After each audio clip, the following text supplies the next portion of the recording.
Санхүүгийн эдийн засгийн сургуулийн эрх зүйн танхимын ахлах багш Наран Цогт байна.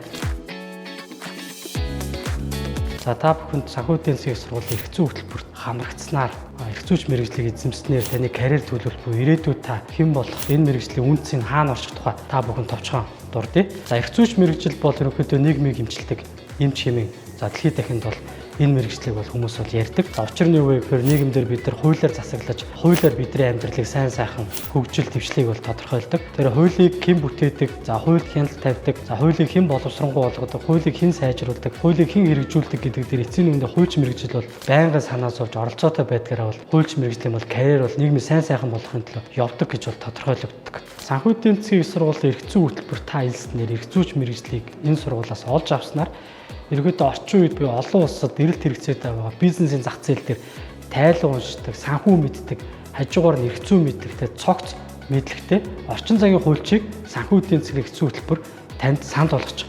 Тэгэхээр та энд сурснаар энэ мэдлэгийг эзэмснээр орчин үеийн зах зээл дээр өөрийгөө арилжаалах тэр боломжийг санхүү эдийн засгийн сургуулийн эрх зүйн хөтөлбөр танд олгож байгаамаа.